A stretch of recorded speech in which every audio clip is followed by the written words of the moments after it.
Dear friends welcome back. Friends मैं बालाजी मुद्रा आप सभी का स्वागत करता हूं हमारे एमबी बायोलॉजी इसी यूट्यूब चैनल के ऊपर। तो चलो स्टूडेंट, आज हम एक सिंपल सा टॉपिक देखने वाले हैं जो हमारे स्टेट बोर्ड के लिए बहुत इंपॉर्टेंट है। और बच्चों, हम सभी को अभी स्टेट बोर्ड की एग्जाम भी तो देना है। तो चलो आज हम 12th स्टैंडर्ड का बायोलॉजी इसी सब्जेक्ट से टॉपिक नंबर 7 देखने वाले हैं। आज का हमारा जो 7 नंबर का टॉपिक है बच्चों, बहुत इंटरेस्टेड और आसान टॉपिक है। तो इसी टॉपिक से हमें बोर्ड एग्जाम में 7 मार्क के क्वेश्चन आने वाले हैं। तो हमें 5 to 7 मार्क कवर करना है, इसलिए हमारा टॉपिक बहुत इंटरेस्टेड है और बहुत इंपॉर्टेंट भी है। शुरुआत करते हैं टॉपिक की। सर देखो, टॉपिक के अंदर हमें देखना है plant growth and mineral nutrition. तो प्लांट ग्रोथ का मतलब क्या होता है? प्लांट ग्रोथ का मतलब जो है वो सीधी सी बात है, प्लांट की डेवलपमेंट होना, फिर वो हाइट इंक्रीज होना, बॉडी मास इंक्रीज होना, प्लांट के अंदर डिफरेंट टाइप के चेंजेस दिखना, इन सभी कंसेप्ट को हम ग्रोथ के अंदर लेते हैं। अभी उसी के साथ मिनरल न्यूट्रिशन क्या दिया है? तो मिनरल न्यूट्रिशन का मीनिंग होता है हर एनी लिविंग ऑर्गेनिज्म को या फिर एनी लिविंग थिंग को डेवलप होने के लिए कुछ न्यूट्रिएंट की जरूरत होती है, कुछ यूटिलाइज मटेरियल की जरूरत होती है। तो उन सभी यूटिलाइज मटेरियल्स को और जो ग्रोथ को हेल्प करते हैं उन्हीं मटेरियल को हम न्यूट्रिएंट कहते हैं। तो उसी तरह से हमारे प्लांट के अंदर जो मिनरल्स है उन्हीं के जो भी इंपॉर्टेंट वर्क है, तो उसी वर्क को लेकर हम न्यूट्रिएंट कहेंगे, मिनरल न्यूट्रिएंट को। ठीक है, तो प्लांट के अंदर मिनरल न्यूट्रिएंट का इंपॉर्टेंट हमको देखना है। तो आज plant growth and mineral nutrition, इन दोनों के ऊपर हमें बात करना है। तो चलो सबसे फर्स्ट शुरुआत करते हैं। प्लांट ग्रोथ इसी के अंदर क्या दिया हमको? प्लांट ग्रोथ क्या है? तो it is one of the characteristics feature of living organism. अब सबको पता है लिविंग ऑर्गेनिज्म जो है, तो जो ऑर्गेनिज्म लाइफ प्रोसेस कर सकते हैं, जो ऑर्गेनिज्म डेवलपमेंट कर सकते हैं, जो ऑर्गेनिज्म रिप्रोडक्शन कर सकते हैं, तो उन सभी को हम लिविंग ऑर्गेनिज्म कहते हैं। अब इसी के अंदर देखो, प्लांट ग्रोथ एक कैरेक्टर है प्लांट का, और प्लांट का अगर एक कैरेक्टर है तो वो लिविंग ऑर्गेनिज्म का ग्रोथ है one of the basic character of the growth. फिर अब लिविंग ऑर्गेनिज्म का ग्रोथ एक बेसिक कैरेक्टर है, तो इसी से हमें ग्रोथ का इंपॉर्टेंट पता चलता है। अब ग्रोथ क्या है स्टूडेंट? तो ग्रोथ के बारे में अगर हम डेफिनेशन बताएंगे तो growth as a phenomenon, growth as a phenomenon has two aspects. Growth के अंदर दो एस्पेक्ट दिए वाले, एक है क्वांटिटेटिव एंड दूसरी है क्वालिटेटिव। मींस ग्रोथ जो है वो क्वांटिटेटिव भी हो सकती है और क्वालिटेटिव भी हो सकती है। अब क्वांटिटेटिव का मतलब क्या होता है? अगर हम क्वांटिटेटिव के बारे में बात करेंगे तो क्वांटिटेटिव का मतलब क्या होता है? Increase in the length, length increase हो रही है, उसके बाद ब्रीथ इंक्रीज हो रही है, देन स्टूडेंट साइज भी इंक्रीज हो रही है, और volume of the body mass and the dry weights and number of the same, इन सभी की इंक्रीजमेंट होती है। अब ये सभी इंक्रीज होते हैं तो उसे हम ग्रोथ कहेंगे। सिंपल सी बात है फ्रेंड। उसके बाद देखो, ग्रोथ अगर हम क्वालिटेटिव क्वांटिटेटिव के बाद हमें तो सीधा पता चला है क्वांटिटेटिव जो है वो तो फाइनल चेंज हो सकता है, लेकिन अगर इसी फाइनल चेंज का एंड प्रोडक्ट हमें देखना है तो वो सक्सेसिव मेटाबॉलिज्म है। क्वांटिटेटिव ग्रोथ का सक्सेसिव मेटाबॉलिज्म ये एंड प्रोडक्ट हो सकता है। अब उसके बाद देखो, क्वालिटेटिव ग्रोथ के बारे में सोचेंगे तो क्वालिटेटिव ग्रोथ क्या है? तो ये जो ग्रोथ दी वाली है स्टूडेंट, तो ये ग्रोथ डेवलपमेंट बता सकती है, प्लांट के अंदर प्रोग्रेसिव चेंजेस बता सकती है, और प्लांट के अंदर डिफरेंशिएशन निर्माण कर सकती है। अब हायर प्लांट्स जो है वो तो कॉम्प्लेक्स होते हैं, ये हम सबको पता है। फिर उन्हीं की ग्रोथ हो गई, ग्रोथ होने के बाद उन्हीं की डेवलपमेंट होना जरूरी है। तो क्वालिटेटिव जो है ग्रोथ वो डेवलपमेंट बताती है, और क्वांटिटेटिव जो है वो प्लांट की हाइट बढ़ाती है, प्लांट का बॉडी मास बढ़ाती है, और प्लांट के अंदर जो चेंजेस होते हैं वो सक्सेसिव मेटाबॉलिज्म की वजह से होते हैं, ये भी बताती है।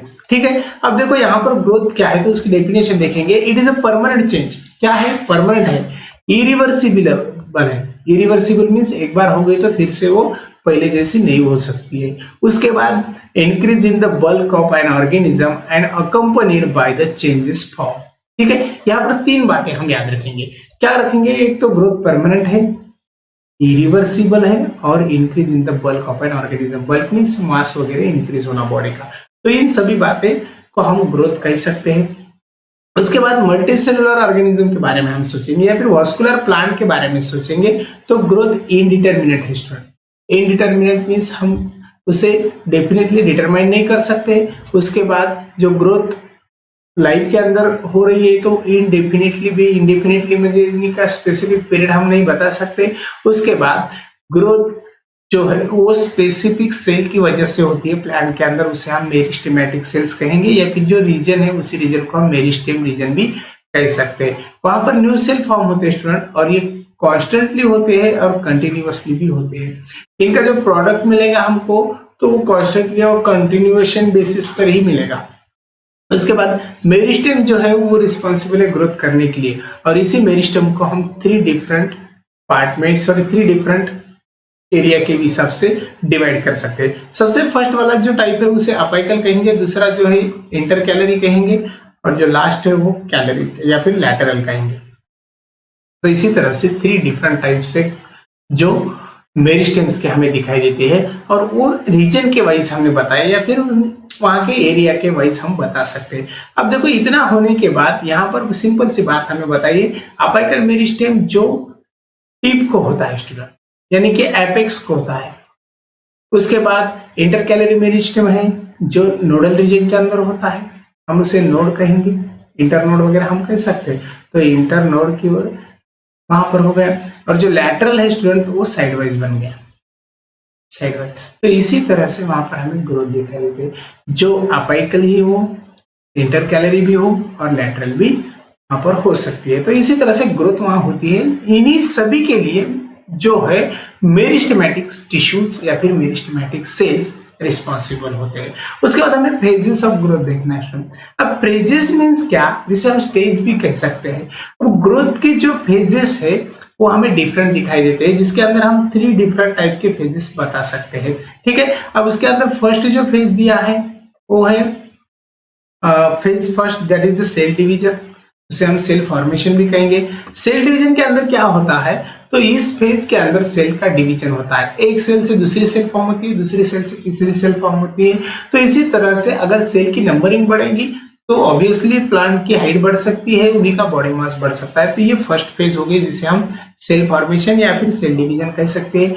अभी सेल फॉर्मेशन जो पॉसिबल है वो मेरिस्टेम से पॉसिबल है, मेरिस्टेमेटिक सेल से पॉसिबल है। अगर ये मेरिस्टेमेटिक सेल से पॉसिबल तो मेरिस्टेमेटिक सेल क्या है, थिन वॉल्ड है फ्रेंड्स। उसके बाद नॉन वैक्यूलेटेड है और उसके बाद उन्हीं के अंदर प्रोमिनेंट न्यूक्लियस भी होता है। देन ग्रैनुलर साइटोप्लाज्म उसके अंदर होता है और मेरिस्टेमेटिक सेल जो है वो माइटोटिक डिवीजन में बताते हैं फिर। ठीक है, अभी इतना सब कुछ हो गया। तो ये सब कैरेक्टरिस्टिक्स हमने देखे मेरिस्टेमेटिक सेल के। मेरिस्टेमेटिक सेल जो है स्टूडेंट वो डिवीजन जब होती है तो टू न्यू सेल्स फॉर्म करती है और टू जब न्यू सेल फॉर्म होते हैं तो एक सेल जो है वो सेल वहां पर एनलार्जमेंट होती है, डिफरेंशिएशन फॉर्म में जाती है और जो दूसरी सेल है वो डिवीजन के लिए रेडी होती है। अब देखो यहाँ पर जो फेजेस दिए हैं तो जो फर्स्ट फेज है उसे हम ग्रोथ फेज कह सकते हैं या फिर वो ग्रोथ रेट बढ़ाने के लिए भी रिस्पॉन्सिबल होती है और ये थोड़ा स्लो फेज होती है। स्लो होने की वजह से इसे हम लैग फेज कह सकते हैं फ्रेंड्स। उसके बाद देखो तो अनदर फेज दिए हमें, तो वो दिए फेज ऑफ एनलार्जमेंट, जिसे हम इलोंगेशन फेज कह सकते हैं। सिंपल सी बात है ना, देखो एनलार्जमेंट फेज है और इलोंगेशन है। एनलार्जमेंट मीन्स सेल की साइज बढ़ना और सेल इलोंगेट होना, तो वो सिंपल वहां पर हम बता सकते हैं। अब यहाँ पर क्या है, जो सेल फॉर्म हो गए स्टूडेंट तो वो सेल वैक्यूलेटेड होते हैं, लेकिन इसी सेल की ऑस्मोटिकली जो एक्टिव कंडीशन है, जो टर्जिडिटी कंडीशन है, वो वाटर एब्जॉर्प्शन से चलती है। अब टर्जिडिटी अगर वाटर एब्जॉर्प्शन से चलती है तो उसका रिजल्ट क्या बनेगा, एनलार्जमेंट बनेगा। अभी सिंपल यहाँ पर हम बता सकते हैं ये सेल है, यहाँ इसी सेल ने वाटर एब्जॉर्ब किया, अगर ये सेल वाटर एब्जॉर्ब करती है तो इसी सेल की साइज बढ़ेगी, साइज बढ़ गई इसका मतलब एनलार्ज हो गई। अब हमें देखना है इलोंगेशन, तो सेल सीधा इस तरह से होती है, उसे इलोंगेशन कह सकते हैं। इलोंगेट नेचर उसके अंदर क्रिएट होता है, तो वो इलोंगेशन फेज बन गई। अब अगर हम लेंथ इलोंगेशन देखेंगे, उसके बाद अगर उसकी साइज बढ़ गई तो ब्रेथ वाइज भी उसे हम डिस्क्राइब कर सकते हैं। तो इन सभी बेसिस पर सेल के अंदर क्या होता है, तो सेल के अंदर कुछ मटेरियल्स होते हैं और जो मटेरियल रिस्पॉन्सिबल है सेल को इलोंगेट और एनलार्जमेंट करने के लिए। उसके बाद ग्रोथ रेट भी यहाँ पर बढ़ सकता है, और ग्रोथ रेट इतना ज्यादा होता है कि उसी फेज को हम एक्सपोनेंशियल फेज भी कह सकते हैं या फिर लॉग फेज कह सकते हैं। तो यहाँ पर ग्रोथ ज्यादा बढ़ जाती है स्टूडेंट। उसके बाद हमें थर्ड फेज देखना है जिसे हम कहेंगे सेल मैच्योरेशन, और उसे हम कहेंगे डिफरेंशिएशन फेज। अब देखो ना, सेल मैच्योरेशन क्या होता है, डिफरेंशिएशन क्या होता है। सबसे फर्स्ट मेरिस्टेमेटिक सेल डिवाइड होती है, उसने दो सेल फॉर्म कर दिए, दोनों सेल फॉर्म होने के बाद ये सेल एनलार्ज बन रहे हैं, ये सेल एनलार्ज बन गए, इलोंगेट बन गए, और इलोंगेट बनने के बाद ये सेल मैच्योर भी होते हैं। मैच्योर यानी कि उन्हीं का जो वॉल है वो थोड़ा हार्ड होता है, और सेल भी अदर एक्टिविटी स्टॉप करती है, और खुद को सेल ज्यादातर मैच्योर होने के बाद एब्जॉर्प्शन में इन्वॉल्व करती है। तो इसी तरह से एक्टिविटी वहां पर दिखते हैं। अब सेल एनलार्ज हो गई, एनलार्ज होने के बाद सेल के अंदर हमें स्पेसिफिक फंक्शन दिखाई देते हैं, और सेल मैच्योरिटी भी अटेंड करते हैं। अब सेल मैच्योरिटी अटेंड करेंगे तो सेल के अंदर हमें मार्फोलॉजिकल चेंजेस दिखेंगे, फिजियोलॉजिकल भी चेंजेस वहां पर दिखते हैं। उसके बाद जो फेज है और जो रेट है ग्रोथ का वो थोड़ा स्लो डाउन होता है। अब रेट स्लो डाउन होता है तो सेल स्टेडी फेज में आती है, जिसे हम स्टैटिशनरी फेज कहेंगे स्टूडेंट। सबसे पहले देखो, अगर हम इसका कर्व निकालेंगे तो कर्व के बेसिस पर हम कैसा बता सकते हैं। अब ये सिंपल सी बात है, यहाँ पर हमने कर्व बताया। कर्व के अंदर हम फर्स्ट फेज देखते हैं, प्राइमरी स्टेप को सेल सडनली थोड़ा स्लोली ग्रो होती है, और स्लोली ग्रो होती है तो इसी को हम लैग फेज कहते हैं, लैग फेज। उसके बाद सेल थोड़ा फास्ट ग्रो होती है, यानी कि उसे हम एक्सपोनेंशियल कहेंगे, और एक्सपोनेंशियल के बाद सेल फिर स्टडी फेज में आती है, यानी कि स्टैटिशनरी। तो ये बन गई स्टडी फेज या फिर स्टैटिशनरी हम उसे कहेंगे। तो इसी तरह से 3 डिफरेंट फेजेस के लिए हम ग्राफ निकाल सकते हैं। लेकिन स्टूडेंट जो फर्स्ट फेज थी वो थोड़ा स्लो थी, इसलिए उसे हम लैग बताते हैं। जो एक्सपोनेंशियल है वो थोड़ा ग्रो फास्ट होती है, उसे हम लॉग कह सकते हैं।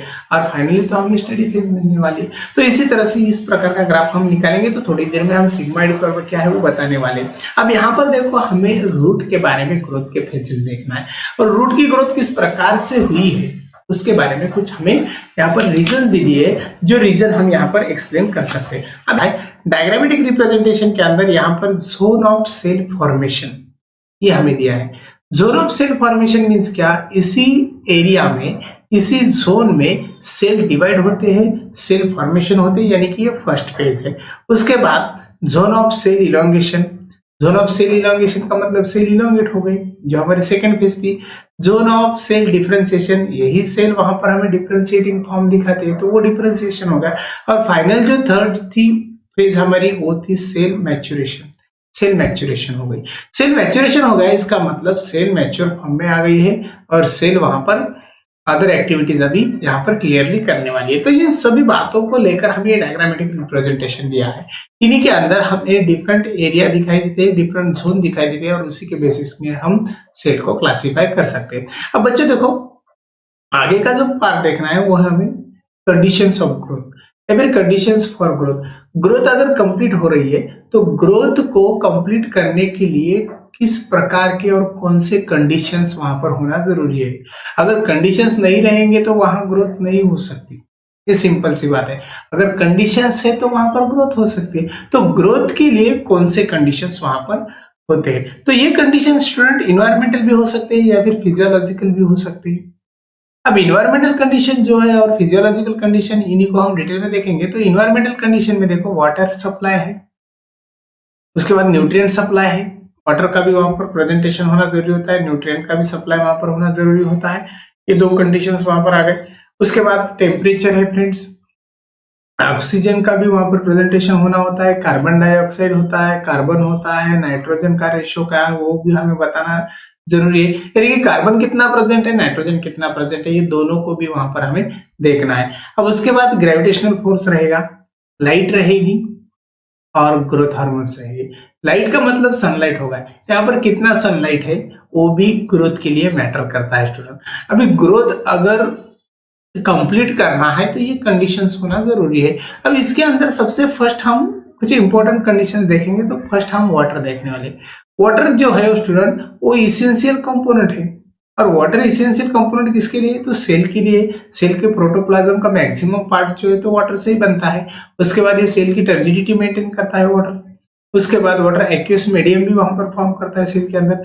सेल के अंदर जितने बायोकेमिकल रिएक्शंस होते हैं फ्रेंड, वो सभी बायोकेमिकल रिएक्शंस वाटर की वजह से होते हैं। उसके बाद माइक्रो एलिमेंट्स और मैक्रो एलिमेंट्स जो भी है, या फिर उसे हम न्यूट्रिएंट्स कहेंगे, इन सभी की भी रिक्वायरमेंट वहां पर होती है। और इन्हीं की रिक्वायरमेंट अगर प्लांट में है तो प्लांट इन्हीं रिक्वायरमेंट को या फिर इन्हीं न्यूट्रिएंट्स को वाटर के साथ एक्सेप्ट करता है, यानी कि डिजोल्व स्टेट में इन्हें एक्सेप्ट करता है। तो वहां पर भी वाटर का जरूरी होना बहुत वहां पर इसेंशियल होता है। उसके बाद देखो अदर जो दिया है स्टूडेंट इसी रिक्वायरमेंट के अंदर, ऑप्टिमम टेम्परेचर है।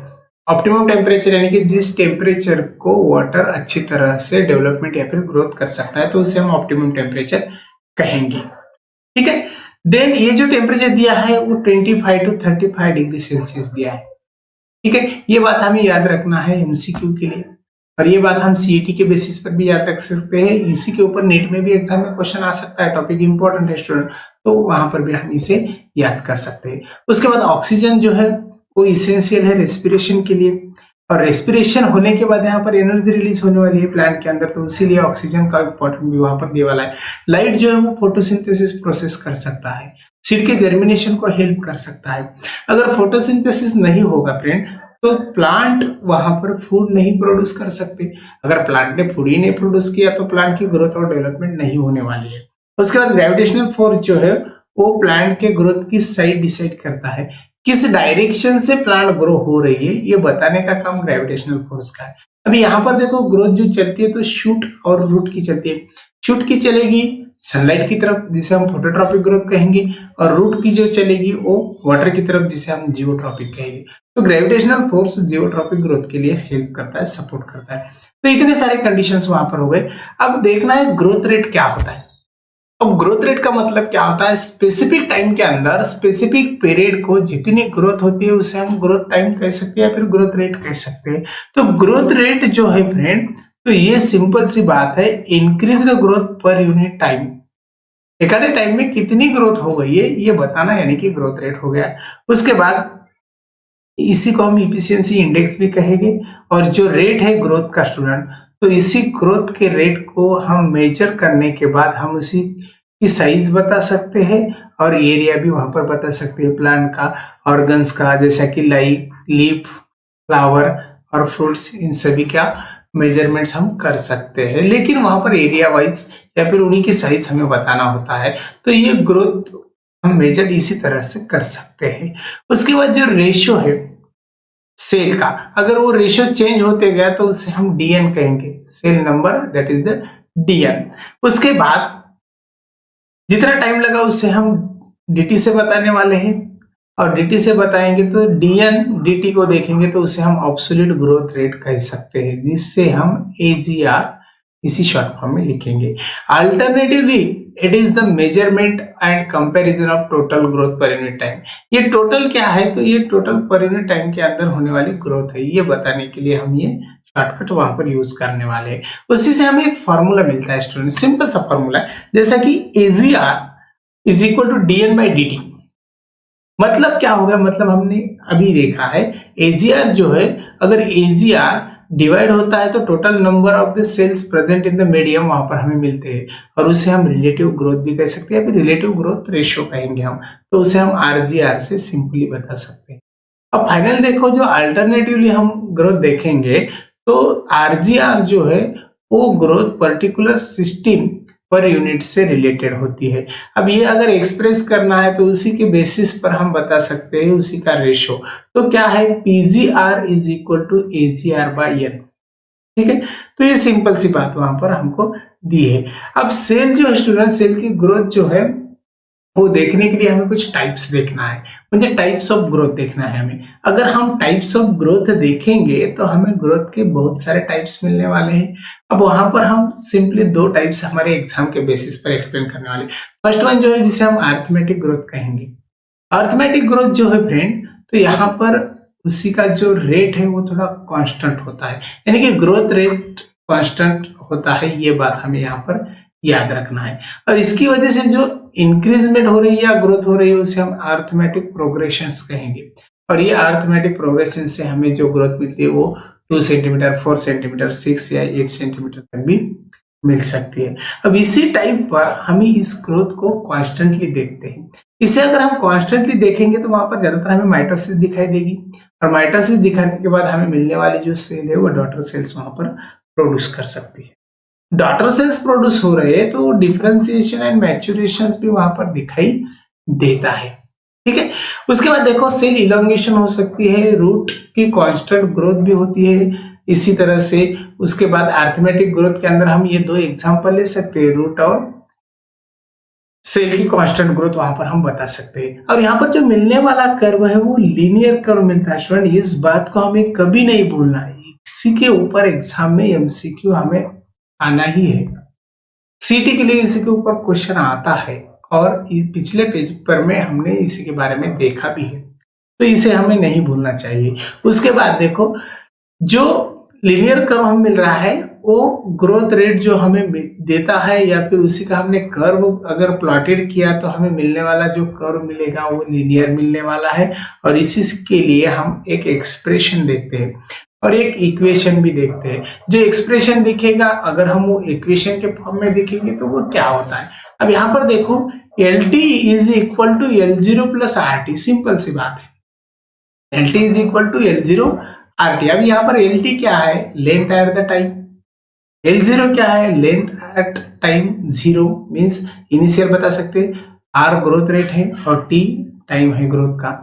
इतना सारा हमें इस फॉर्मूले के अंदर मिलता है, इसी के ऊपर एग्जाम में प्रॉब्लम भी आते हैं। अब यहाँ पर देखो सीधा हम कर्व निकालेंगे तो लेंथ एक साइड लेने वाले हैं और टाइम पीरियड क्या है वो एक साइड लेने वाला है, ऐसे दोनों बातें वहां पर हम लेने वाले हैं। फ्रेंड्स उसके बाद हम ज्योमेट्रिक ग्रोथ रेट की तरफ बढ़ते हैं। अब देखो ना अरिथमेटिक ग्रोथ रेट हो गई, अब रही सिंपल सी बात ज्योमेट्रिक ग्रोथ रेट की।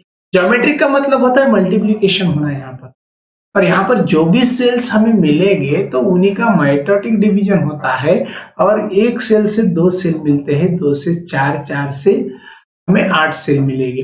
यानी कि नंबरिंग जो है वो मल्टीप्लिकेशन के फॉर्म में हमें दिखाई देती है। तो शुरुआत करते हैं देखो यहाँ पर इसी पॉइंट की।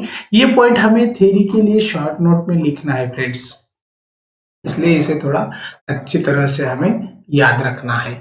अब देखो यहाँ पर सेल डिवाइड्स माइटोटिकली इनटू 2।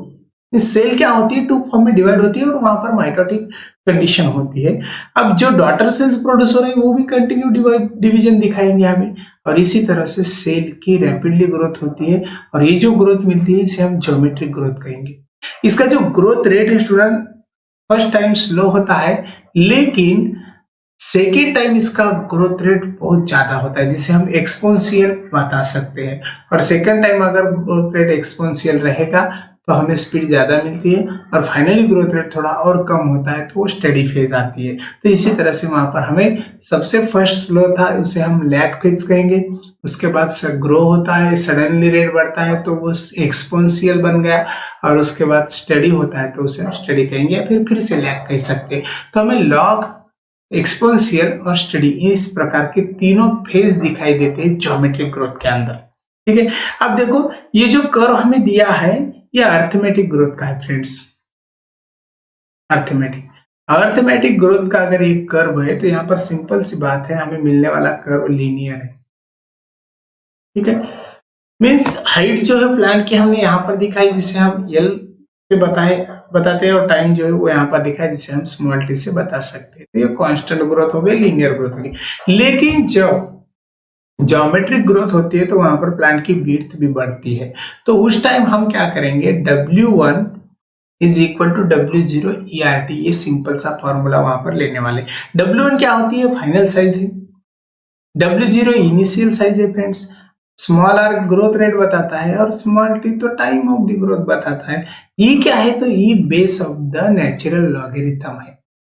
ठीक है, यहाँ पर हमने डायग्राम दी है, ये अरिथमेटिक ग्रोथ की डायग्राम है। ये सिंगल सेल है, उसका डिवीजन हो गया, एक स्टील रह गई, दूसरी डिवाइड हो गई, दूसरी स्टील रह गई, यहाँ पर 2 डिवाइड होते हैं, एक स्टील रहेगी 3 मिलते हैं, लास्ट एक स्टील रहेगी 4 मिलते हैं। तो ये लीनियर और कांस्टेंट ग्रोथ हो रही है।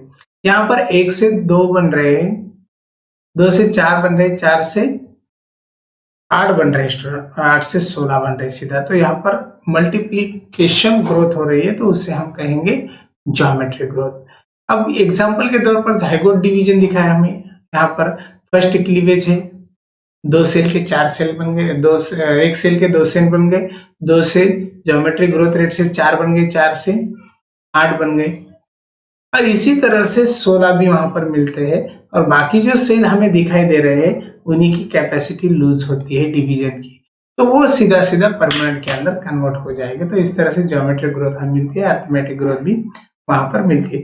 अब तीनों स्टेज देखने के बाद हम कर्व निकालते हैं। अब जहां कर्व हमने जहां पर निकाला है तो फर्स्ट था लीनियर, दूसरा था ज्योमेट्रिक कर्व, लेकिन जो कर्व हमें ज्योमेट्रिक मिलेगा वो कुछ इस तरह से मिलने वाला है। सबसे फर्स्ट जो ग्रोथ दिखाई देती है स्टूडेंट यहाँ पर हमें दी है, we can also observe quantitative comparison between the growth of the living system in 2 ways। 2 veg के अंदर इसे हम देखेंगे। फर्स्ट है measurement and comparison of total growth per unit time, that is the absolute growth rate. First absolute growth rate दिया वाला है, और जो दूसरा है वो हमें रिलेटिव ग्रोथ रेट दिया वाला है। तो एब्सोल्यूटली ग्रोथ रेट और रिलेटिव ग्रोथ रेट जो है वो दोनों वहां पर कंपैरेटिव दिए वाले। अब यहाँ पर जो ग्रोथ रेट है, ये देखो, ये सिंपल सा ग्रोथ रेट कंपैरिजन दिया है। प्लांट है, प्लांट का लीफ लिए वाला है, यहाँ पर 10 सेंटीमीटर स्क्वायर इसी का मेजरमेंट दिया, और प्राइमरी स्टेप में 5 सेंटीमीटर था। यहाँ पर 50 सेंटीमीटर था प्राइमरी ग्रोथ रेट, या फिर प्राइमरी जो साइज थी वो 50 सेंटीमीटर थी, उसके बाद हमें 55 मिल गई। मीन्स जो फर्स्ट साइज थी ये थी, और जब ग्रोथ हो गई तो ये साइज मिल गई हमें। अब ये साइज अगर मिलती है तो यहाँ पर 5 सेंटीमीटर एक्सेस दिखाई दे रहा है, यहाँ पर भी 5 सेंटीमीटर एक्सेस दिखाई दे रहा है, यानी कि ग्रोथ रेट सीधा सीधा 5 सेंटीमीटर से बढ़ रहा है। वहां पर प्लांट छोटा रहो या बड़ा रहो, उन्हीं का हमें सीधा लीफ के अंदर जो भी ग्रोथ रेट दिखाई दे रहा है वो इस प्रकार से दिखाई देता है। तो इसका मतलब क्या होगा, ये दोनों को अगर मिलाएंगे हम तो 10% वहां पर हमें सीधा सीधा ग्रोथ रेट दिखाई देता है। ठीक है, अब ग्रोथ के कुछ कर्व दिए फ्रेंड, हमें अगर हमने अभी कर्व देखा है तो कर्व हमें लीनियर जो है तो वो हमने ऑलरेडी देखा है। एक्सपोनेंशियल और सिग्मॉइड कर्व के बारे में हमें डिस्कस करना है। एक्सपोनेंशियल और सिग्मॉइड के अंदर हमें लैग फेज दिखाई देती है, उसके बाद एक्सपोनेंशियल फेज दिखाई देती है, और फाइनली स्टैटिस्टिकल फेज दिखाई देती है। ठीक है, अब कर्व की तरफ बढ़ते हैं तो देखो क्या होता है। सबसे फर्स्ट यहाँ पर हमें लैग फेज दी वाली है सिंपल सी, और उसके बाद एक्सपोनेंशियल,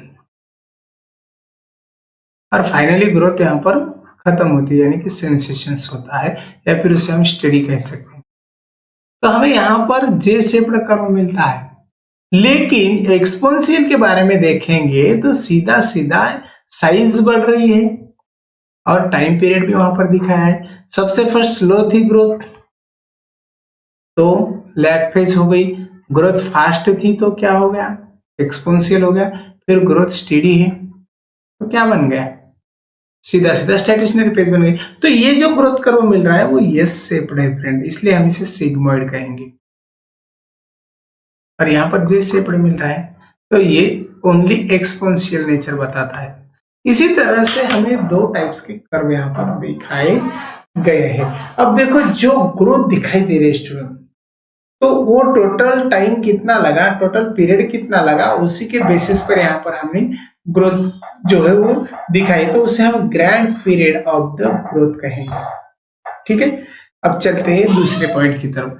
अब इतना होने के बाद हमें अनदर पॉइंट दिखना है जिसे हम कहेंगे differentiation, dedifferentiation and redifferentiation. Simple सी बात है, इतना पॉइंट आसान है। देखो स्टूडेंट, अब डिफरेंशिएशन का मतलब क्या होता है, जो मैच्योर्ड सेल है या फिर मैच्योरेशन सेल है वो सीधा सीधा अपिकल मेरिस्टेम एरिया के पास दिखाई दे रही है। अगर वो वहां पर दिखाई दे रही है तो रूट और शूट के अपिकल पार्ट में वो होती है, तो वो परमानेंट चेंजेस बताती है। और जब परमानेंट चेंजेस मिलेगा तो उसी सेल का जो फंक्शन है वो लीडिंग होता है मैच्योरेशन के अंदर, तो उसे हम डिफरेंशिएशन कहेंगे।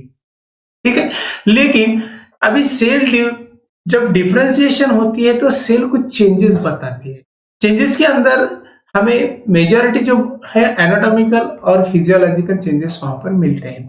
एनाटॉमिकल चेंजेस के अंदर जब हम एग्जांपल लेते हैं तो पैरेंकाइमा सेल है, हाइड्रोफाइट्स प्लांट्स के अंदर जो उसकी डेवलपमेंट होती है, तो हाइड्रोफाइट्स प्लांट्स के अंदर उसका कन्वर्जन जो दिखता है वो साइजोजिनियस इंटरस्पेस और मैकेनिकल सपोर्ट इसी के लिए बनता है। उसके बाद बायोन्सी के लिए बनेगा, एरिएशन के लिए बनेगा, एरिएशन यानी कि एयर उसी के अंदर स्टोर होती है। उसके बाद मैच्योरेशन जो है वो मैच्योरेशन कैपेसिटी क्या करता है, डिवीजन की जो कैपेसिटी है वही कैपेसिटी वहां पर कम भी करता है या फिर सेल को डिवीजन फॉर्म से स्टॉप भी करता है या फिर रीडिवीजन के लिए भी रेडी करता है। तो ये वहां पर चेंजेस मिलते हैं डिफरेंशिएशन के लिए।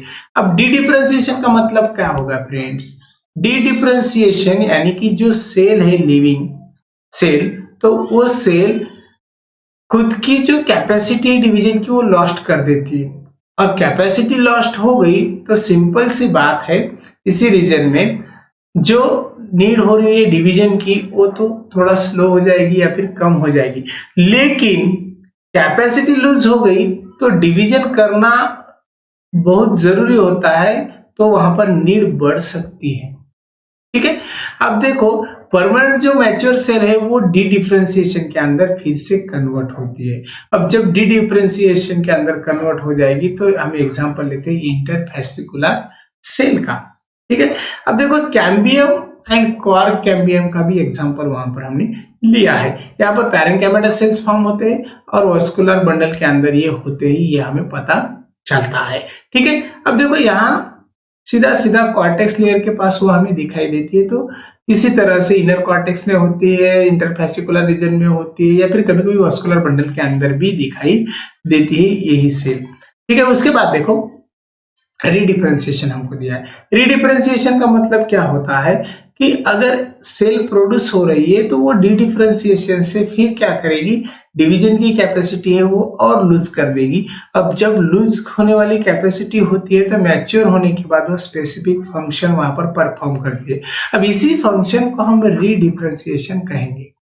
ठीक है, अब रीडिफरेंशिएशन के लिए एग्जांपल है secondary xylem, secondary phloem and D differentiated cambium present in the vascular bundle. Vascular bundle के पास प्रेजेंट रहने वाले कैम्बियम सेल्स भी वहां पर एग्जांपल के तौर पर होते हैं। तो ये differentiation, dedifferentiation and re differentiation के लिए बना हुआ पॉइंट था। उसके बाद डेवलपमेंट दिया हमें। डेवलपमेंट का मतलब क्या होता है, तो एक प्रोग्रेसिव चेंज है जो शेप के अंदर चेंज करता है, उसके बाद कॉम्प्लेक्सिटी के अंदर चेंज करता है यानी कि नंबर ऑफ कॉम्प्लेक्स सेल्स बना सकता है, उसके बाद सीक्वेंस के अंदर चेंज कर सकता है, जर्मिनेशन कर सकता है सीड को, और उसके बाद डेथ और सेंसेशन कर लाइफ स्टॉप कर सकता है। यानी कि लाइफ साइकिल कंप्लीट करने के लिए यहाँ पर डेवलपमेंट चलती है।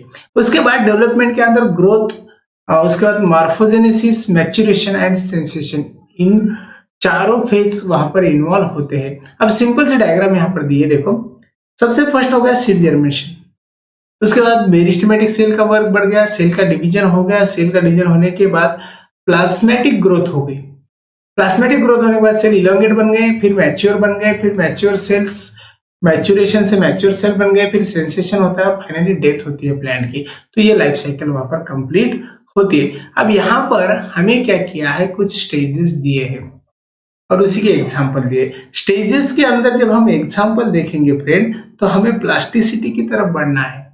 प्लास्टिसिटी का मतलब क्या होता है, इसी के ऊपर हमें नीट एग्जाम में क्वेश्चन आया था और पूछने के भी चांसेस है। बोर्ड एग्जाम में भी इसी के ऊपर हमें शॉर्टनेट पूछ सकते हैं या फिर एक आधा एक्सप्लेनेटिव क्वेश्चन भी आता है, 2 मार्क के लिए आता है या फिर 4 मार्क के लिए आता है। तो 2 मार्क के लिए ज्यादातर क्वेश्चन पूछने का चांस है हमारे बोर्ड एग्जाम में, और नीट का तो एक क्वेश्चन आया था और आगे चलकर भी आ सकता है, तो इंपॉर्टेंट पॉइंट है। अब देखो प्लास्टिसिटी मतलब क्या, एक कैपेसिटी स्टूडेंट, और इसी कैपेसिटी के अंदर क्या होता है, प्लांट मोल्डेड होता है। मोल्डेड यानी कि उसी का म्यूटेशन या फिर उसी के अंदर चेंज दिखता है। अब देखो it is a ability of a plant to form a different kind of the structure in response to the different environmental conditions या फिर रिस्पॉन्स।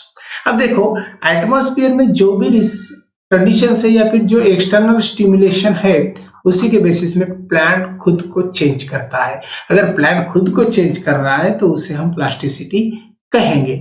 अब यहाँ पर जो एक्सटर्नल और इंटरनल स्टिमुलेशन है प्लांट का, तो उसी के बेसिस पर प्लास्टिसिटी चलती है, यानी कि प्लांट खुद को एडजस्ट करता है एक्सटर्नल स्टिमुलेशन से या फिर एटमॉस्फेरिक कंडीशन से, तो उसे प्लास्टिसिटी हम कहेंगे।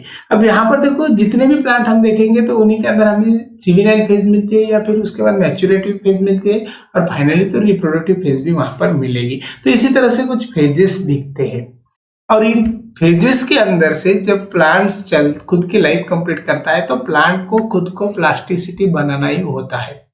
अब यहाँ पर देखो दो लीव्स के एग्जांपल दिए और उन्हीं को हम हेटेरोफिलाई कहते हैं। इसमें कॉटन का एक एग्जांपल है, कोरिएंडर का एग्जांपल है, ये एग्जाम में पूछे वाला पॉइंट है। उसके बाद लैक्सपर का भी एग्जांपल दिया है। लैक्सपर को हम डेल्फिनियम के नाम से जानते हैं। अब यहाँ पर देखो स्टूडेंट, सीधी सी बात है, एनवायरमेंटल हेटेरोफिलाई क्या बताता है? तो क्या बताता है? तो यहाँ पर रैनुकुलस फ्लैबेप्लोसिस एक एग्जांपल दिया है बटरकप का। अब यहाँ पर क्या बताता है? वो प्लांट एनवायरमेंट से रिलेटेड तो इंट्रिंसिक प्लास्टिसिटी डेवलप करता है। कोरिएंडर और कॉटन भी इंट्रिंसिक प्लास्टिसिटी डेवलप करता है तो वो हेटेरोफिलाई बन गया।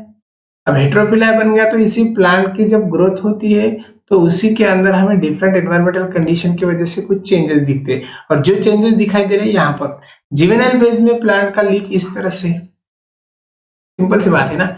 अगर एडल्ट हो जाएगा तो इस तरह से रहेगा और टेरेस्ट्रियल हैबिट में आएगा तो इस तरह से प्लांट का लीफ बन जाता है, लेकिन जब वाटर कंडीशन में आएगा तो उसी का लीफ इस तरह से दिखाई देता है। तो ये हेटेरोफिलाई नेचर है, मीन्स प्लांट जुवेनाइल फेज को इस तरह से डेवलपमेंट बताएगा, एडल्ट कंडीशन में इस तरह से, और जब टेरेस्ट्रियल रहेगा तो ये डेवलपमेंट कंटिन्यू रहेगी इस तरह से। लेकिन हेटेरोफिलाई में ये कंडीशन इस प्रकार से होती है, ठीक है। तो इसे हम हेटेरोफिलाई कह सकते हैं। उसके बाद हमें देखना है स्टूडेंट बहुत इंपॉर्टेंट पॉइंट इसी टॉपिक का। अभी तक हमने जो टॉपिक का एरिया कवर किया है उसी पॉइंट से हमें एक क्वेश्चन आना ही है। इसी पॉइंट से हमें 3 मार्क्स के क्वेश्चन आते हैं अभी तक का जो एरिया हमने देखा है। अभी यहां से आगे हमें 2 मार्क्स के क्वेश्चन आने वाले, ठीक है। अब यहां से आगे अगर 2 मार्क्स के क्वेश्चन आते हैं तो देखेंगे क्या है। ये हम देखने वाले ग्रोथ हार्मोन्स, किसी प्रकार के प्लांट बॉडी को या फिर किसी प्रकार के लिविंग ऑर्गेनिज्म को डेवलप होने के लिए हार्मोन्स की जरूरत होती है, न्यूट्रिएंट्स की जरूरत होती है और ग्रोथ करने वाले कुछ बायोकेमिकल्स की जरूरत होती है। तो इसी पॉइंट के अंदर हमें उन्हीं को याद करना है, उन्हीं को ज्यादातर देखना है। तो सबसे फर्स्ट देखो जो हार्मोन टर्म है स्टूडेंट, ये फर्स्ट स्टेरलिंग इन्होंने बताई थी और 1906 के अंदर ये हमें पता चली। उसके बाद एक यहाँ पर दूसरी एक इंपॉर्टेंट बात है कि ये इंटरनल फैक्टर्स थे और इंटरनल फैक्टर रहने की वजह से वहां पर ग्रोथ हो रही थी, इसलिए उसे हार्मोन्स बताया या फिर ग्रोथ हार्मोन्स बताए। उसे हम ग्रोथ रेगुलेटर्स भी कह सकते हैं। ग्रोथ रेगुलेटर्स जो है वो ग्रोथ करते हैं, अगर यही हार्मोन ग्रोथ नहीं करेंगे, उसे इनिबिट करेंगे तो उसे हम इनिबिटर कह सकते हैं। अगर वो ग्रोथ बढ़ाने को हेल्प करेंगे तो प्रमोटर कहेंगे या फिर मॉडिफाई द ग्रोथ कहेंगे। तो इसी तरह से हमें ग्रोथ हार्मोन्स के कुछ टाइप्स मिलते हैं या फिर हार्मोन्स के कुछ टाइप्स मिलते हैं। ग्रोथ प्रोमोटर्स के अंदर ऑक्सिन, जिबरलिन्स, साइटोकाइनिन्स इसी को लेते हैं हम। ग्रोथ इनिबिटर्स के अंदर हम सीधा सीधा इथिलीन को लेते हैं, एब्सिसिक एसिड को लेते हैं। उसके बाद फाइटो हार्मोन जो है वो ग्रोथ रेगुलेटर्स है और वो प्लांट के अंदर ग्रोथ करने के लिए हेल्प करते हैं। तो इतना सब कुछ हमें वहां पर दिया है। उसके बाद देखो सिंपल सी बात है, हम अभी पॉइंट की शुरुआत करते हैं। यहाँ पर थाइमन और पिंकस की वजह से हमें 1948 के अंदर प्लांट्स के हार्मोन्स के बारे में पता चला, लेकिन जो हार्मोन्स थे वो ऑर्गेनिक सब्सटेंसेस थे और नेचुरली प्लांट्स के अंदर प्रोड्यूस हो रहे हैं और उन्हीं का अगर इफेक्ट देखें तो हमें ग्रोथ दिखाई दे रही है। उसके बाद फिजियोलॉजिकल फंक्शन जो है, जो साइट है वो वहां पर चेंज होते हुए नजर आ रही है और जो प्लेसेस है प्रोडक्शन के वो अलग अलग भी होते हैं और माइन्यूट भी होते हैं, ऑप्टिमम अमाउंट में भी होते हैं। हार्मोन्स क्या करेंगे? तो हार्मोन्स वहां पर सीधा सीधा ट्रांसपोर्ट होते हैं फ्लोएम और पैरेन्काइमा से। ये हमें फिलिप्स ने बताया 1971 में।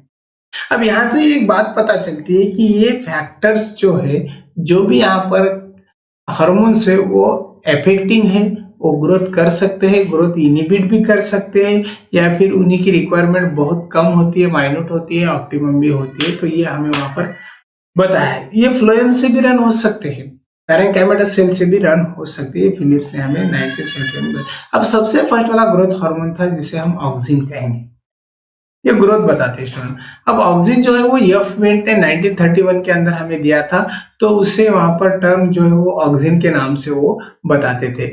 उसके बाद इसे यूरिन के अंदर आइसोलेट किया था, और जो पर्सन पेलिग्रा से सफरिंग थे उन्हीं के अंदर वो ऑब्जर्व किया था। तो कोगल एंड यस स्मिथ ने 1931 में भी इसी के बारे में बताया। अब प्लांट्स के अंदर इसे सिंथेसाइज किया तो मेरिस्टेमेटिक रीजन के पास हमें दिखाई देते थे प्लांट्स के अंदर। जब प्लांट्स के अंदर इसे देखा, ट्रांसपोर्ट किया, तो सीधा सीधा इसी का इंपॉर्टेंट जो वर्क था नेचुरल, वो था ग्रोथ करना। उसी के लिए कुछ टाइप्स भी दिए वाले, इंडोल एसिटिक एसिड हम उसे कहेंगे, फिर I3AA भी कह सकते हैं, इंडोल 3 एसिटिक एसिड, ठीक है, IAA हम उसे बता सकते हैं। उसका ट्रिप्टोफैन का भी एग्जांपल दिया था, जो प्राइमरी प्रीकर्सर था इंडोल एसिटिक एसिड का प्लांट के अंदर। ये जो हार्मोन है स्टूडेंट, ये फर्स्ट डिस्कवर किया था प्लांट के अंदर, और रिस्पॉन्सिबल जो था वो सेल इलॉन्गेशन के था। मींस सेल इलॉन्गेशन के लिए ये रिस्पॉन्सिबल है, ये हमें प्लांट के अंदर पता चला था सबसे फर्स्ट।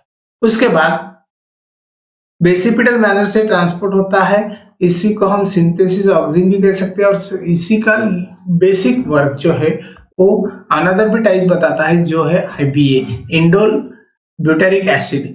उसके बाद NAA, नैप्थेलिन एसिटिक एसिड, उसका एग्जांपल 2,4-D दिए वाला है, उसे हम पाइक्लोरो that is the phenoxy acetic acid कहेंगे।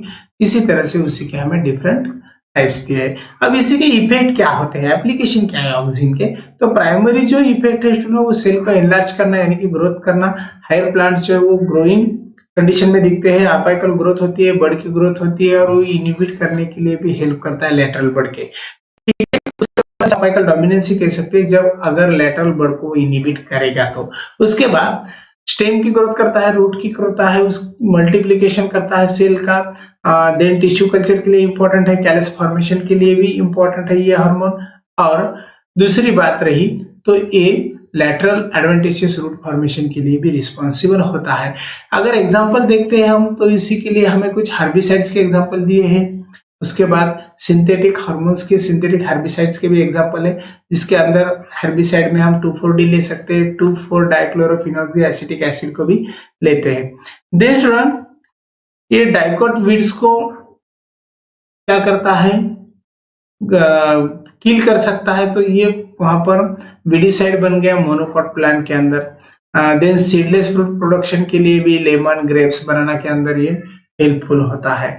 उसके बाद ऑक्सिन जो है वो पार्थेनोकार्पी जनरेट करता है, उसे हम सीडलेस कहेंगे। पार्थेनोकार्पी का मतलब क्या होता है, सीडलेस।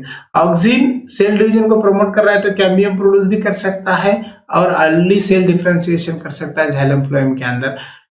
देन सेल को इलोंगेट करना, low concentration and shooting higher concentration, means कितना कौन सा भी कॉन्सेंट्रेशन वहां पर रहेगा तो सेल को वो ग्रो करेगा, इलोंगेट करेगा, प्रमोट करेगा।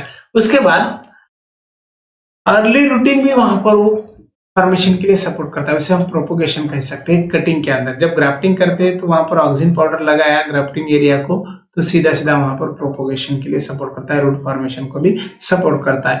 अगर उसे हम स्प्रे करेंगे तो वो वहां पर डिफरेंट टाइप के प्लांट्स के लिए पेस्टिसाइड या फिर वीडिसाइड के लिए भी सपोर्ट करता है। 2,4-D का एग्जांपल हमने लिया था, पाइनएप्पल।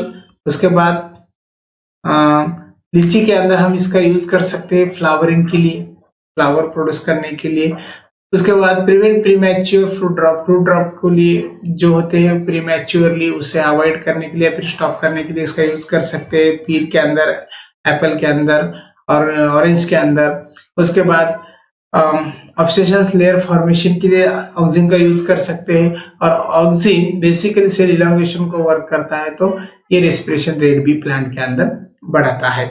ऑक्सिन डोर्मेंसी ब्रेक करने के लिए और क्विक जर्मिनेशन के लिए सपोर्ट करता है। तो ये उसके कुछ एग्जांपल वहां पर हो गए, तो ये ऑक्सिन के बारे में हो गया फ्रेंड्स।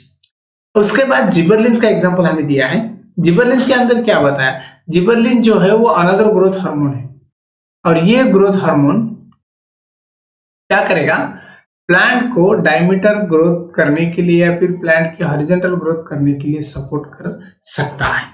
ठीक है। अब यहाँ पर देखो अनदर ग्रोथ जो है वो प्रोमोटिंग ग्रोथ है, जो रूट टिप रहेगा या फिर सीड रहेगा। इस सीड के अंदर सीड डेवलपमेंट करने के लिए, रूट टिप को ग्रो करने के लिए सपोर्ट करता है। और दूसरी बात रही तो वास्कुलर टिश्यू को भी इंक्रीज करने के लिए सपोर्ट करेगा। जिबेरेलिन का जो आइसोलेशन है वो जिबेरेलिया फुजिकोरिया इसी फंगस के पास हुआ था, और ये जापानीज साइंटिस्ट ने बताया था कुरशवा ने 1926 के अंदर।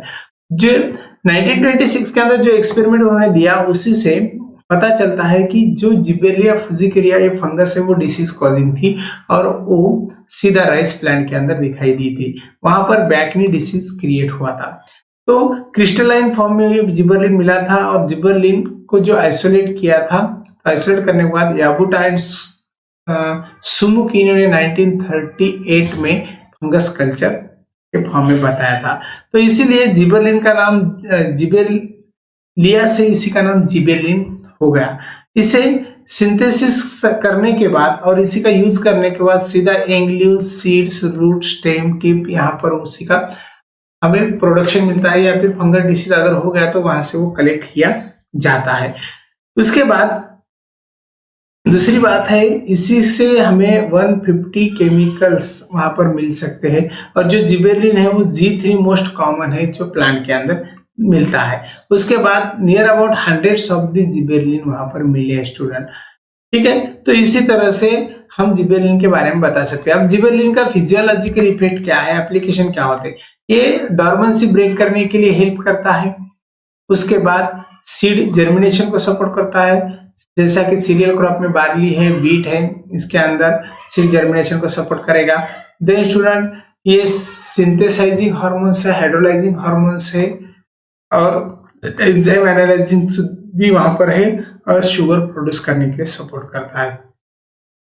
इलांगेशन सेल का करता है, लेकिन स्टेम की डायमीटर भी इंक्रीज करता है, इंटरनोड की ग्रोथ करता है, लेंथ की ग्रोथ करता है, इंक्रीज करता है इंटरनोड को, और प्लांट्स को फ्लावरिंग कंडीशन से डेवलप करने के लिए, फ्लावर प्रोड्यूस करने के लिए सपोर्ट करता है। उसके बाद रोसेट हैबिट इसी के उस बीट कैबेज के अंदर ये प्रोड्यूस करता है। सीड प्लांट को पार्थेनोकार्पिक फ्रूट प्रोड्यूस करने के लिए हेल्प करता है। टोमेटो, एप्पल, पीर इन्हीं के अंदर ये पॉसिबल है। फ्लावरिंग जो है लॉन्ग डे प्लांट्स के वो यहाँ पर इंक्रीज होने के लिए हेल्प होती है। फ्रूट की साइज इंक्रीज होती है, लेंथ भी वहां पर इंक्रीज होती है। जेनेटिकली मॉडिफिकेशन कर सकता है, प्लांट के अंदर जो भी डॉर्फ कंडीशन है वो कम कर सकता है। मेज, उसके बाद स्टेम जो है वो इलोंगेट करेगा, मेज के रहेगी या फिर जवार रहेगी, या फिर किसी तरह से वहां पर मोनोकॉट प्लांट रहेगी। उसके बाद हाइट इंक्रीज करेगा, और जिबेरेलिन जो है वो वर्नलाइजेशन के लिए भी यूज होता है, यानी कि वर्नलाइजेशन प्रोसेस में वो इन्वॉल्व हो सकता है। देन इनिबिट करता है ग्रोथ को, और रूट ग्रोथ को भी डिले कर सकता है, सेंसेशन कर सकता है, प्रिवेंट कर सकता है एब्सेशन का वर्क। उसके बाद डॉर्मेंसी ब्रेक करेगा और प्लांट के जर्मिनेशन को बढ़ाएगा। एप्लीकेशन जो है जिबेरेलिन का वो मेल फ्लावर और फीमेल फ्लावर प्रोड्यूस करने के लिए भी रिस्पॉन्सिबल है प्लांट के अंदर। ठीक है, तो इसी तरह से ये यहाँ पर हमने बताया। उसके बाद हमने साइटोकाइनिन देखना है। साइटोकाइनिन का मतलब क्या होता है फ्रेंड्स? साइटोकाइनिन जो है वो अनदर ग्रोथ हार्मोन है, वो ग्रोथ प्रमोट करता है, यानी कि सेल डिवीजन करता है, और लेथम इसे टर्म को बताते हैं। जो फर्स्ट साइटोकाइनिन था उस कुक और मिलर इन्होंने बताया था 1954 के अंदर।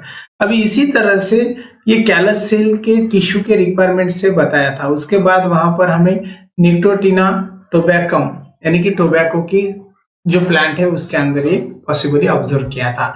उसके बाद न्यूट्रिएंट मीडियम जैसा कोकोनट मिल्क के अंदर, उसके बाद डिग्रेडेड सैंपल के अंदर डीएनए का होता है उसी के अंदर ये पाया गया था। देन इसी को काइनेटिन बताते हैं। काइनेटिन जो केमिकल काइनेटिन है, नेचर का कंपोनेंट है स्टूडेंट, जिसे हम 6-फॉस्फाइरल अमीनो प्यूरिन्स के नाम से जानते हैं। उसके बाद फर्स्ट नेचुरल जो साइटोकाइनिन है वो मेज से ऑब्टेन हुआ था, और मेज से जब ऑब्टेन होता है तो उसे जिटिन इसी नाम से बताया था। 6-बेंजोइल एडेनाइन ये सिंथेटिक साइटोकाइनिन हार्मोन है, और इसी तरह से 7 डिफरेंट टाइप्स के साइटोकाइनिन वहां पर रिकॉर्डेड में रखे थे। अब उसके बाद नेचुरल साइटोकाइनिन जो था वो plant that is the banana, flowers, apples, tomato, fruits, coconut milk इसके अंदर बताए थे। अब इसी का फिजियोलॉजिकल इफेक्ट क्या होता है? इसका जो फिजियोलॉजिकल इफेक्ट है या फिर एप्लीकेशन है साइटोकाइनिन के, वो सीधा सीधा है सेल डिवीजन करना, सेल को प्रमोट करना, एनलार्ज करना। साइटोकाइनिन जो है शूटिंग के लिए हेल्प करता है। Low ratio cytokinin to auxin induces root development के लिए सपोर्ट करता है। हाँ, उसके बाद बर्ड फॉर्मेशन के सपोर्ट करता है, शूट फॉर्मेशन को सपोर्ट करता है। साइटोकाइनिन ऑक्सिन रेशियो मेंटेन रखता है, इंटरएक्शन रखता है, कंट्रोल्स करता है मॉर्फोजेनिक एक्टिविटी को या डिफरेंशिएशन को। उसके बाद लैटरल प्रोडक्ट प्रोड्यूस करता है, अपेकल डोमिनेंसी वहां पर डेवलप कर सकता है। उसके बाद डिले सेंसेशन क्रिएट कर सकता है, एब्सेशन प्रोसेस डेवलप कर सकता है प्लांट ऑर्गन्स के अंदर। उसके बाद रामचंद्र एंड लैंग इन्होंने 1957 के अंदर फॉर्मेशन दिया था इंट्राफेसिकुलर कैम्बियम का। तो ये जो इंट्राफेसिकुलर कैम्बियम है ये एक्सपोजिशन था और इसी का ये बेसिक वर्क था साइटोकाइनिन का। यहाँ पर सीड डोर्मेंसी ब्रेक होती है और सीड जर्मिनेशन चलता है और साइटोकाइनिन की वजह से रिवर्स अपेकल डोमिनेंसी भी वहां पर बताई जाती है और ये आरएनए सिंथेसिस करने के लिए इंट्राफेसिकुलर कैम्बियम फॉर्मेशन के लिए भी सपोर्ट करता है। तो ये साइटोकाइनिन के बारे में भी। अभी इतने जो हो गए ये वो ग्रोथ हार्मोन थे। अब है स्टूडेंट इनहिबिटर्स। सबसे फर्स्ट वाला इथिलीन है और ये ऐसा हार्मोन है गैसियस नेचर में पाया जाता है। ये डेनी इन्होंने 1924 के अंदर बताया था। उसके बाद गेन इथिलीन जो है स्टूडेंट, तो इथिलीन राइपनिंग हार्मोन्स के नाम से भी हम उसे जानते हैं, फ्रूट राइपनिंग को सपोर्ट करता है। देन गेन 1934 के अंदर बताते हैं कि जो स्टैब्लिश्ड था प्लांट्स वो नेचुरली सिंथेसाइज था और इथिलीन उसे हम कह सकते हैं। क्रॉकर 1930 में प्रपोज करते हैं इसे। तो इथिलीन जो है प्लांट हार्मोन रिस्पॉन्सिबल है फ्रूट राइपनिंग के लिए, ये पता चलता है। ये गैसेस हार्मोन है तो हाइड्रोकार्बन से बना है और इसी का इंपॉर्टेंट वर्क है फ्रूट राइपनिंग के लिए। इथिलीन जो है वो इथाफोन से भी मिलता है, ये उसका सोर्स है। तो ये बात हमें याद रखना है, ये एग्जाम में पूछने के चांसेस होते हैं। उसके बाद रूट फॉर्मेशन के लिए, अपेकल डोमिनेंसी के लिए और मेरिस्टेमेटिक ग्रोथ और सीधा सीधा फ्रूट राइपनिंग के लिए ये सपोर्ट करता है। उसके बाद इसके कुछ और भी इफेक्ट दिए वाले हैं जो फ्रूट राइपनिंग तो करेगा, बनाना के अंदर करेगा, एप्पल के अंदर करेगा, मैंगो के अंदर करेगा। उसके बाद ये लैटरल रूट्स को इनिबिट करता है, उसकी डोर्मेंसी ब्रेक करने के लिए सपोर्ट करता है, बर्ड फॉर्मेशन करता है, सीड की डोर्मेंसी भी ब्रेक करता है। उसके बाद एब्सेशन एक्टिविटी बढ़ाता है लीव्स के अंदर, फ्लावर के अंदर, फ्रूट के अंदर और एब्सेशन लेयर भी बढ़ाता है। इथिलीन इनिबिट करता है ग्रोथ को लैटरल बढ़ के। देन अपेकल डोमिनेंसी क्रिएट होती है और अपेकल डोमिनेंसी क्रिएट होने की वजह से प्लांट हॉरिजॉन्टली भी वहां पर बहुत बढ़ सकता है। तो यहाँ पर सीधा सीधा फ्लावरिंग के लिए सपोर्ट करेगा। तो ये बहुत सारे एग्जाम्पल हमको वहां पर दिए हैं। ठीक है, अब देखो ग्रोथ इनहेंस करेगा, सेंसेशन क्रिएट करेगा प्लांट के अंदर, फ्लावरिंग को इनिबिट भी कर सकता है पाइनएप्पल के अंदर। और दूसरी बात रही ये इपिनसिटी यानी कि ड्रूपिंग जो है ये कॉजेस कर सकता है लीव्स और फ्लावर के लिए। It increase the activity of the chlorophyllase यानी कि क्लोरोफाइलेज एंजाइम की एक्टिविटी बढ़ाता है और बनाना और सिट्रस फ्रूट के अंदर। ठीक है, ये वहां पर बताता है इथिलीन के बारे में। उसके बाद रही बात एब्सिसिक एसिड की। ये भी नेचुरल ग्रोथ हार्मोन है और इसे इनिबिटर हम कर सकते हैं। इनिबिटर हार्मोन से जो नेचुरल ग्रोथ है हार्मोन्स इसे कहेंगे या फिर नेचुरल ग्रोथ इनिबिटर हार्मोन्स कहेंगे, यानी कि ग्रोथ स्टॉप करने वाला हार्मोन। ये कोरेंस एंड एडिकॉट 1961 टू 1965 के अंदर हमें पता चला। ये कॉटन के अंदर मिला था, कॉटन बॉल के अंदर केमिकल सब्सटेंस एब्सिसिन से बना था। उसके बाद फर्स्ट एंड सेकंड फॉर्म मिलते हैं। वेरिंग 1963 में इसे आइसोलेट करते हैं और आइसोलेट करने के लिए बर्ड का यूज करते हैं। एसर्स induce the bird dormancy and name to the dormant. उसके बाद इसे डॉर्मेंट नाम दिया है।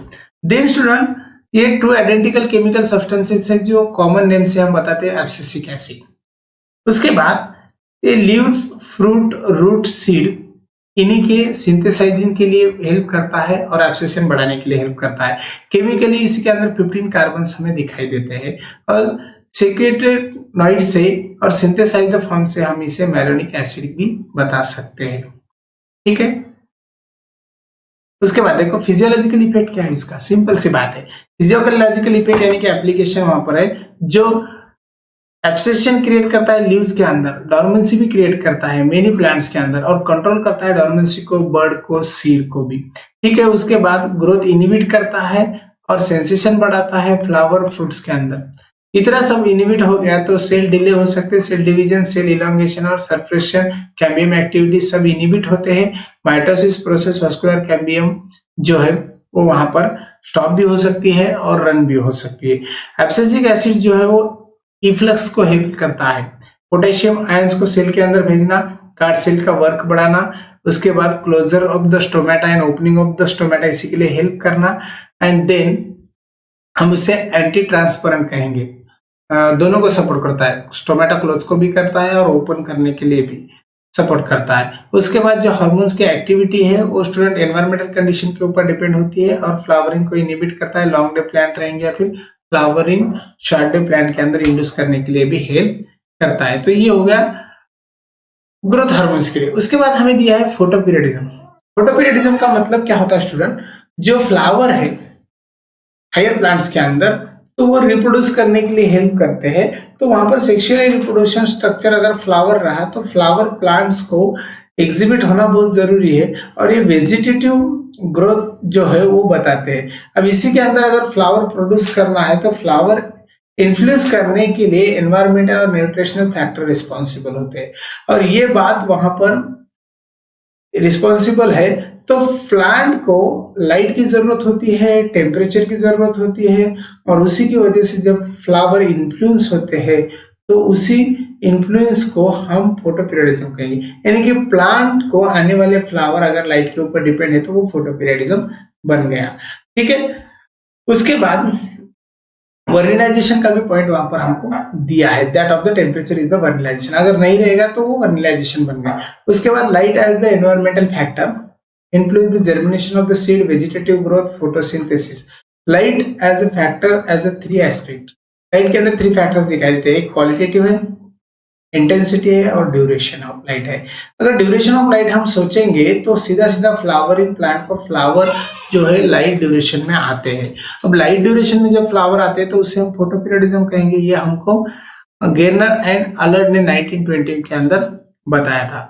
अब यहाँ पर देखो सीधा सीधा एक बात बताइए, फ्लावरिंग जो है प्लांट जैसा सोयाबीन है, मेरीलैंड्स है, उसके बाद मैमूथ है, उसके बाद टोमेटो है, इसी प्रकार के बहुत सारे प्लांट्स है। जो प्लांट्स फ्लावरिंग जो लाते हैं वो समर में लाते हैं। अगर समर में इनको फ्लावरिंग आएगी, टोमेटो को भी विंटर में फ्लावरिंग आएगी, अगर जर्मिनेशन भी उन्हीं का चलेगा तो इन्हीं सीजन में चलेगा। अगर ये सब होता है तो वहां पर रिस्पॉन्सिबल इफेक्ट जो चलता है वो टेम्परेचर का, न्यूट्रिशन का, सॉइल का और मॉइस्चर का चलता है। इन सभी टेम्परेचर को लेकर हम देखेंगे तो उस टाइम अगर फ्लावरिंग आ गई तो वो फोटोपीरियडिज्म बन गया। फोटोपीरियडिज्म के अंदर क्या होता है तो सीधा सीधा एक्सपेरिमेंटली वहां पर हम बता सकते हैं कि एक्सपोजर जो कंडीशन है सनलाइट के अंदर प्लांट की तो वो स्पेसिफिक ड्यूरेशन की होती है, तो उसे फोटोपीरियड हम कहेंगे और ये फ्लावर उसे इन्फ्लुएंस हो सकते हैं। अगर ये फ्लावर इन्फ्लुएंस होते हैं तो उनको कितना लाइट लगेगा उसी के बेसिस पर हम फ्लावर के साथ प्लांट को भी क्लासिफाई कर सकते हैं और उस के बेसिस पर हम फोटोपीरियडिज्म एक टर्म बता सकते हैं। अब यहाँ पर देखो 3 टाइप्स के हमें प्लांट्स दिए, एक शॉर्ट डे प्लांट दिया है, दूसरा लॉन्ग डे दिया है और तीसरा डे न्यूट्रल है। वो क्या है अभी थोड़ी देर में देखेंगे। अब देखो जो शॉर्ट डे प्लांट है स्टूडेंट, इसी प्लांट को जो फ्लावरेशन कंडीशन है वो विंटर में रहेगी या फिर समर में, लेट समर में रहेगी, लेकिन इन्हें लगने वाला जो डे लेंथ है या फिर सनलाइट है वो थोड़ा कम लगता है, इसलिए हम उसे क्रिटिकल फोटो पीरियड के नाम से जानते हैं। अब इसी तरह से ये शॉर्ट डे प्लांट बन गए। अगर ये शॉर्ट डे प्लांट है तो इसे हम लॉन्ग नाइट प्लांट कह सकते हैं, यानी कि इनको सनलाइट कम लग रहा है या फिर इन्हीं को रात के टाइम में वहां पर फ्लोरेशंस या फिर फ्लावरिंग एक्टिविटी को करना है। उसके बाद देखो ये जो प्रोसेस है, ये प्रोसेस नाइट के अंदर दिखाई देती है, डार्क कंडीशन में दिखाई देती है, तो इसे एसडीपी हम कहेंगे। और एसडीपी विल नॉट फ्लावर, अगर समझो यहाँ पर सिंपल सी बात है, सीधा अगर फ्लावर नाइट को आ रहे हैं, अगर डार्क पीरियड को लाइट आ रही है तो फ्लैश ऑफ द लाइट में फ्लावर नहीं आने वाले, तो एचडीपी फ्लावर हमसे नहीं कहेंगे। एग्जाम्पल के तौर पर हमें डहेलिया दिया है, एस्टर दिया है, टोबैको दिया है, क्रिसैंथेमम दिया है, सोयाबीन दिया है जिसे हम ग्लायसिन मैक्स कहेंगे, या फिर कोकल बर्थ दिया है उसे हम झैंथिम भी कह सकते हैं। तो ये सीधा सीधा शॉर्ट डे प्लांट होते हैं। उसके बाद लॉन्ग डे प्लांट क्या होते हैं? लॉन्ग डे प्लांट का मतलब स्टूडेंट इन्हें समर में वहां पर फ्लावर आते हैं तो वो लॉन्ग डे होते हैं, इनको सनलाइट थोड़ा ज्यादा लगता है, और सनलाइट ज्यादा लगेगा तो इसी प्लांट को जो फ्लावर आ रहे हैं वो फ्लावर डे टाइम में आने वाले हैं, सनलाइट में आने वाले हैं, और नाइट टाइम में इसका फ्लावरेशन नहीं चलेगा, तो ये शॉर्ट डे की वजह से प्लांट नहीं रहेंगे, तो ये लॉन्ग डे प्लांट बन जाएंगे। इसको हम एलडी प्लांट्स भी कह सकते हैं। एग्जांपल है पी है, रेडिश है, शुगर बीट है, कैबेज है, स्पिनच है, बीट है, पॉपी है, ईटीसी। ठीक है, इस तरह से। अब यहाँ पर और एक दिया है डे न्यूट्रल प्लांट्स, डीएनपी हम उसे कहेंगे। ये जो प्लांट है स्टूडेंट, इसी प्लांट को जो फ्लावर आते हैं तो वो लाइट कंडीशन, उसके बाद स्पेसिफिक फोटो पीरियड उनको लगता है, और ये नाइट के टाइम में भी फ्लावर कंडीशंस को अप्लाई कर सकते हैं। तो यहाँ पर सीधी सी बात दी है, these plants flower throughout the year round, means पूरे ईयर के अंदर, independent of the duration of light. वहां पर लाइट का ड्यूरेशन जो होता है उसकी जरूरत नहीं होती, वो इंडिपेंडेंट रहते हैं। तो सीधा सीधा बताया, they do not require specific photo period, photo period की उन्हें जरूरत नहीं है, इसलिए इसी प्लांट को हम डे न्यूट्रल प्लांट कह सकते हैं। एग्जांपल कुकुम्बर दिया है, बालसम का एग्जांपल दिया है, मेस का दिया है, सनफ्लावर है, कॉटन है, टोमेटो का एग्जांपल दिया है। तो एग्जांपल एग्जाम में पूछते है हमें। उसके बाद फाइटोक्रोम भी दिया है, लेकिन उससे पहले ये जो डायग्राम दी है इसे समझना है हमें। यहाँ पर देखो जो प्लांट दिए वाले हैं स्टूडेंट, सीधा सीधा यहाँ पर एक लाइन दी है, फ्लैश ऑफ द लाइट का एरिया बताया है, और यहाँ पर देखो फ्लावर नहीं है, यहाँ पर फ्लावर है। फ्लावर है इसका मतलब यहाँ पर नाइट को फ्लावर आ रहे हैं, रिलेटिवली लेट सनलाइट लग रहा है, यहाँ पर सनलाइट थोड़ा ज्यादा है, यहाँ पर डार्कनेस में फ्लावर आ रहे हैं, और कभी कभी लाइट की भी जरूरत होती है, तो ये कंडीशन वहां दिखाई दे रही है। और उसके बाद इसी तरह से फ्लावर जिस सनलाइट में आते हैं तो वो डे प्लांट बन गए, अगर फ्लावर सनलाइट में नहीं आते, रात को आते, तो वो नाइट फ्लावर बन गए, फिर शॉर्ट डे बन गए, ये लॉन्ग डे बन गए। और उसके बाद अगर फ्लावर फिर डार्क में आ रहे या फिर फ्लैश रहे या ना रहे तो वो डे न्यूट्रल बन गए। तो इसी तरह से ये एग्जांपल हमें वहां पर दिया है। अब हमें देखना है फाइटोक्रोम्स। फाइटोक्रोम्स जो है स्टूडेंट, तो ये हमें हेंड्रिक्स एंड द बॉरबिक्स इन्होंने 1952 के अंदर दिया है, और ये flower in HD plants inhibit के अंदर ऑब्जर्व करते हैं। डार्क पीरियड में जो फ्लावर है वो हमें वो बताते हैं, और सीधी सी बात है फ्लैश जो है वो रेड है और लाइट 660 नैनोमीटर से चलती है, ये भी बताते हैं। वहां पर देखो फ्लावर अगर रेड लाइट है तो 730 नैनोमीटर से बताती है, और ऑब्जर्वेशन करने के बाद कंक्लूजन निकलता है कि प्लांट के अंदर कुछ पिगमेंट्स है, जो पिगमेंट्स फोटो पीरियडिक को स्टिमुलेशन देते हैं, और इसी पिगमेंट्स के अंदर फोटो पीरियडिज्म के लिए कुछ सपोर्ट करने वाले पिगमेंट होते हैं, और वो पिगमेंट प्रोटीन के होते हैं, और यही प्रोटीन फाइटोक्रोम्स के नाम से हम जानते हैं। यानी कि सीधा सीधा सनलाइट को सपोर्ट करने के लिए जो वहां पर पिगमेंट से जो प्रोटीन से वो फाइटोक्रोम बन गए, तो इसी फाइटोक्रोम की वजह से यहाँ पर लाइट रिसीव होती है और फ्लावर आने के लिए सपोर्ट होता है। ठीक है, अगर फ्लावर आ रहे हैं तो red light P1, are light रहेगी थी FR, अगर PFR रहेगी ऑब्जर्व होने के बाद वहां पर PR, और फाइनली सेल पेब्रेन और ग्रीन नेचर वहां पर पता चलता है, और सनलाइट की वजह से फोटोसिंथेसिस भी चलता है। जो आने वाली लाइट है वो 660 और 730 नैनोमीटर से बताती है। 730 अगर डार्कनेस बताएगी, 660 हमें रेड कलर वहां पर बता सकती है। डार्कनेस में फार रेड कलर आता है, सीधी सीधी बात वहां पर हमें दी है। अब डे टाइम में PFR एक्यूमुलेशन चलेगा और फ्लावर इनहिबिट हो जाएगी एलडीपी के अंदर, और एलडीपी के अंदर वहां पर क्या होता है, फ्लावर आता है, और PFR चेंज टू PR, तो सीधा सीधा वहां पर हमको पता चलता है स्टिमुलेशन क्या है, प्रोमोट्स क्या है, और फ्लावरिंग एलडीपी जो है वो इनहिबिट करता है लॉन्ग डे को। ठीक है, इसी तरह से हमें वहां पर ये सिंपल सी बात दी। अब रही बात वर्नलाइजेशन की। वर्नलाइजेशन जो है स्टूडेंट ये क्या है, तो वर्नलाइजेशन जो है वो टेम्परेचर है एनवायरमेंटल फैक्टर को इन्फ्लुएंस करने का, और वहां पर फिजियोलॉजिकल प्रोसेस इंक्लूड कर रिप्रोडक्शन के लिए भी वो सपोर्ट करता है। तो ये वर्नलाइजेशन बन गया। टेम्परेचर जो है स्टूडेंट, तो उसी के लिए हमें 3 पार्ट्स दिए वाले हैं, 3 पॉइंट्स दिए हैं। फर्स्ट कार्डिनल है, दूसरा मिनिमम है, और तीसरा ऑप्टिमम दिया है, और फाइनली चौथा पॉइंट यहाँ पर मैक्सिमम भी होता है। तो फर्स्ट कार्डिनल, ऑप्टिमम और मैक्सिमम, ये तीनों हमको देखना है। अब देखो यहाँ पर जो लो टेम्परेचर है, चिलिंग टेम्परेचर ट्रीटमेंट अगर हम फ्लावर को या फिर सीड को देंगे तो उससे हम वर्नलाइजेशन कर सकते हैं। ये हमें क्लिपार्ट ने 1918 में बताया, और जो काउट थे वो 1960 के अंदर ये बता सकते हैं। अब वर्नलाइजेशन की जगह डिफाइन कैसा करेंगे हम उसको? वर्नलाइजेशन को डिफाइन करने के लिए हमें देखो सीधा बताया यहाँ पर, एक acceleration of the ability of the flower by chilling treatment, means flower को चिलिंग ट्रीटमेंट में एक्सीलेट करना, ये वर्नलाइजेशन की डेफिनेशन बता सकते हैं। ये हमें टीडी लेसेन को 1928 के अंदर बताते हैं। इसके अंदर सीधा सीधा टेम्परेचर, लो टेम्परेचर का इफेक्ट दिया और फ्लावर प्लांट्स को किस टाइम में किस प्रकार से आते हैं वो बताया। ठीक है, तो इसे हम वर्नलाइजेशन कहेंगे। ये सीड के लिए भी यूज करने वाली ट्रीटमेंट है स्टूडेंट, जैसे कि 1 to 6 डिग्री सेल्सियस टेम्परेचर हम दे सकते हैं। अब जब ये टेम्परेचर देंगे तो सीड के अंदर सीधा सीधा सीड ट्रीटमेंट हो जाएगी, सीड की डोर्मेंसी ब्रेक होने के लिए हेल्प हो जाएगी, अपिकल डोमिनेंसी के लिए भी ये सपोर्ट करता है, और मेरिस्टेमेटिक टिश्यू को रन करने के लिए सपोर्ट करता है। वर्नलाइजेशन की वजह से क्या होता है, तो केमिकल स्टिमुलेट होता है जिसका नाम है वर्नेलिन, ये हमें याद रखना है, और ये हमें मेजर हमें 1939 में बताते हैं। तो ये सिंपल सी बात वहां पर हो गई। अब देखो वर्नलाइजेशन जो है वो अगर हाई टेम्परेचर ट्रीटमेंट को हम यूज करेंगे तो वो डीवर्नलाइजेशन बन गया।